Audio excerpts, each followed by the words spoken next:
Gautam Buddha's famous quote is, "If you are quiet enough, you will hear the flow of the universe.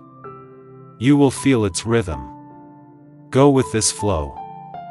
Happiness lies ahead. If we see and observe carefully, then we will realize, every being is all the time, looking for happiness only.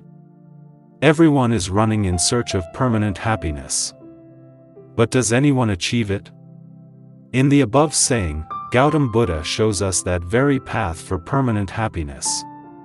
To understand this, be till the end of this video, and after this story, we will understand the deep meaning of this saying. Gautam Buddha always reaches the right time to give his teachings. He was never late till today. But today was the first time that his disciples were waiting for him for a long time. The disciples were talking among themselves that Buddha must have got some important work today, otherwise he always comes on time. While the disciples were talking about all these, suddenly Gautam Buddha came there with a lotus flower in his hand and sat down under a tree. There were around 500 disciples who were waiting for Buddha and his teachings. Apart from them, there was another disciple whose name was Mahakasyapa. All other disciples believed that Mahakasyapa was insane and psychotic, because he never sits with them and listens to Buddha's teachings. He had never even meditated till today, nor did he even try to meditate. He just sits quietly under a tree like a mad person. No one goes to him for any talk, nor he would talk with anyone. Sometimes, he visits nearby villages for a little alm and eats whatever he gets in the alm and sits again under that tree. He just kept watching trees and nearby plants or leaves that are scattered around. Sometimes he kept watching the sky or birds, or even sometimes he kept watching ants for many hours. Everyone believed that he was not a religious person, and they believed that he was a mad and stupid person, whom no one can teach anything. So on this day Gautam Buddha came and sat under a tree. As soon as he sat down, he started looking at the lotus flower, which he was holding in his hand. The disciples were waiting for Buddha to say something. He will give teachings like the way he does every day. But Buddha didn't say anything, but he kept watching the lotus flower with full concentration. Buddha was so lost in watching that lotus flower that he didn't realize, when many hours passed by. Buddha didn't say even a single word in spite of many hours passed by. He just kept looking at that lotus flower. Now there was lots of restlessness among all the disciples. All were upset while waiting. Then suddenly the monks who were sitting there heard the sound of someone laughing loudly from behind. When they looked back, they got surprised by seeing that Mahakasyapa was laughing loudly looking at Buddha. For the first time, everyone saw him laughing, and that was so loud. He was laughing so wonderfully that it seems like the whole universe was laughing with him. His laughing sound was echoing in the whole area, but he kept laughing.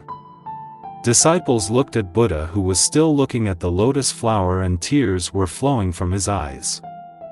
After a while, Mahakasyapa stopped laughing. After that, Buddha put off his eyes from the flower and looked at all the disciples around there and said, "Whatever I could have given to you through words, I have already given to you. But what cannot be given through words, I have given to Mahakasyapa." This is what silence wisdom is. Silence wisdom, or silence mind, is a wonderful way for achieving enlightenment. Actually, every person is already enlightened and can easily observe it. The only thing is, he needs to calm his mind and become silence mind.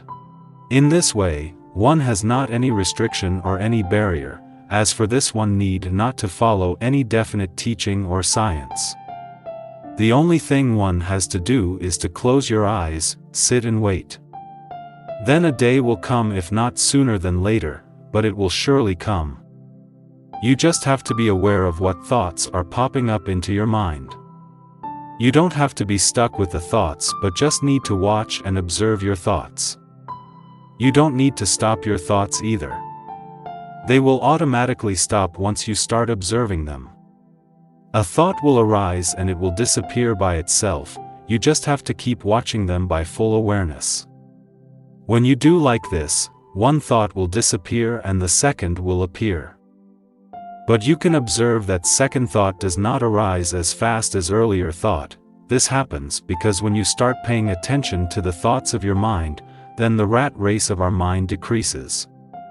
And the mind starts to calm down.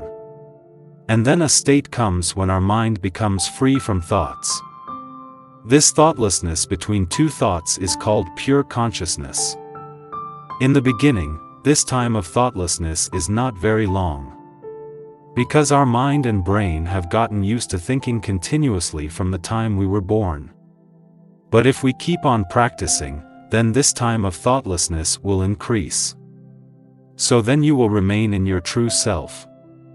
Once you achieve your true self, then you need not to do this practice either. You will remain in this state, even when you do your daily routine work. You will become full of consciousness. You will become the pure consciousness only. Those who live in this state, they never worry, they remain happy in each instant of life, as their mind is silent now. This is the pure state of enlightenment, and in this state, all of the queries get resolved even before the queries start. All the cravings or attachments get over. Then, only the one remains. That's why Gautam Buddha said, if you are quiet enough, you will hear the flow of the universe. You will feel its rhythm. Go with this flow and happiness lies ahead.